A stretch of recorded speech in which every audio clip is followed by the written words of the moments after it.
All right, greetings in Lakesh, nebteharka here with a very dynamic message about New Year's evolution and understanding these concepts about the new human in the new time. And we're in a very interesting juncture in our consciousness and where we are in terms of how we see ourselves as beings in this reality. And I know that a lot of people are following the Gregorian calendar. We all have. And we look at today. Today is New Year's Eve. And many a times, I know back maybe 10, 15 years ago, me and my friends would get together and we would share our New Year's resolutions with each other. So really what that was our goals of what we were going to do in the upcoming year that may be a day or so away. And as we did that, very often we did it.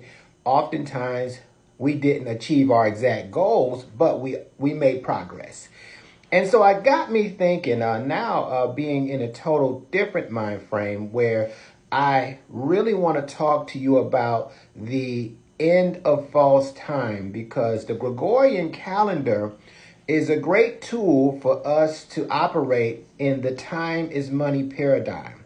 And that's great. We got to get money. We need resources to be able to move about and experience the different aspects of life that we want to. But also at the same time, from a evolving concept or being able to determine, hey, what is my real purpose here on this planet? How do I evolve spiritually? How do I become more intelligent? Some questions I was asking myself. If we're only using 10% of our brain consciously, how can we use 20% like the dolphins and the whales? How can we become more intelligent and have a better / different experience on the planet? And even to the point of, I talk a lot about memory. And from a memory standpoint, just think about it. We're carrying around this big computer around from our day-to-day reality, and we don't know how to use it. Scientists say, I've heard a lot of different things, that we have over 100 million years of memory stored in the back of our brain. And that just really pricks my psyche. Like, how can I have 100 million years of memory and struggle in anything or deal with difficulty in anything? The reason why, because I wasn't using it. I didn't know how to use it. Institutions of higher learning didn't show me how to tap into the memory, but be smart relative to what was being created in our day-to-day experience from a technology standpoint. And that's what we've seen. We've seen in the last few decades or several decades, the advancements of computers, artificial intelligence, etc. And many of us are coming to the realization, what role does programming, what role does this calendar play in all of that? And I'll tell you, it plays a huge role, because the Gregorian calendar, which I see as being obsolete now, I study Mayan and Olmec cosmology and study the Dogon and some of the indigenous cultures, and realize that they had very sophisticated minds before their time. So how do you tap into the mind in the correct time so that you can advance yourself and civilization, if that's what it's supposed to be? Well, I found it for sure. And in that finding, I realized that now that artificial time is for artificial intelligence. Natural time is for us to evolve into these circuits of the brain, into these memory cells, so that we can operate more telepathically, more extrasensory, more intelligently, and have a different experience on the planet. So when we're talking about New Year's Eve, all right, and we make these resolutions, how can we resolve something that's artificial, that's not designed to be resolved? It's a linear paradigm that has us operating with only a millionth of our potential. And so that may be the best we can do until we find out different. So if the Gregorian calendar is obsolete, now what is the go-to in terms of the calendrical systems that help connect us not to time on an artificial basis, but time as the mind paradigm that allows us to evolve our consciousness? And so this is why I'm very excited to talk to you today, because if you want to achieve your goals in the period of the Gregorian period of 2025, which is a fallacious period if you want to evolve, let me tell you something. This is what you need to do. You need to be thinking about today from a galactic consciousness standpoint. And so with galactic consciousness, what is that? What does that resemble? Well, when we talk about the galaxy and the Earth is a sphere. So the sphere represents consciousness. And then now when we see the solar system, right, we see that that's beyond the consciousness we've acquired in this sphere of knowledge that we have. Okay, so when you hear me talk about galactic consciousness, I'm talking about consciousness beyond the consciousness that we have. And we tap into it through memory. Some of us are able to reach the depths of soul memories in the Akashic records. I'm not going to be talking about that right now, but here's what I want to impress you with right now.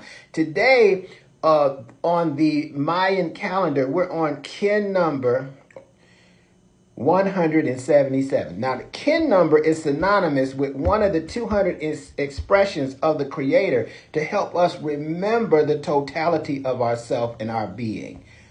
So today is kin 177, what we call the red galactic Earth. All right. And the affirmation reads as follows. I harmonize in order to evolve. Stop right there. So when we're talking about imprinting our goals into the Earth, and we say New Year's Day, we're talking about a limited version because New Year's have already started based on the time zones in other parts of the world. So for me, it's a 3-day process. This is how you move from New Year's resolution to New Year's evolution. So I harmonize in order to evolve, right? Modeling synchronicity. So what does synchronicity do? Synchronicity are two or more things working out on the whole of something else. When an inner thought matches an outer thought matches an inner thought, we find a connection in it, and that shows us a divine path to follow. So modeling the synchronicities, I seal the matrix of navigation with the galactic tone of integrity. Integrity is what holds everything together. So when it falls apart, the integral structure wasn't put together right. Right? And I am guided by the power of birth. Now, I said all of that to say we're in a great position to see what does this mean today for our New Year's resolution that we want to evolve into a New Year's evolution. All right? And we can't do it with the limited construct. But let me show you how you can do it because I'm going to do a 3-day series. Tomorrow, I'm going to do another series on the mirror dimensions. And then I'm also going to do the transformational piece. So when you want to evolve with the planet, it's a 3-day cycle because when we're talking about day, we're talking about the limited version of when we see the light outside versus the darkness. That's what our psyche is telling us.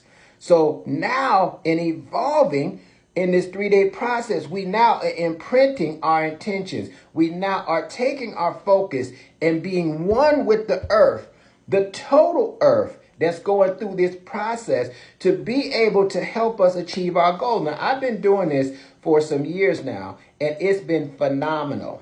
And so what I want to share with you is some of the initial steps on how to get your galactic purpose signature, which helps you understand the expression of the Creator that you came here to master, and what your purpose is and how to clear up your karma so you now can thrive in these other mental programs that are dormant because they're blocked because we're focusing on more of the artificial. All right. So today we're in an incredible position. and I don't want you to miss it. You can follow me for more information or message me, and let's have a conversation about how to turn your resolutions into evolutions. Enjoy. Peace.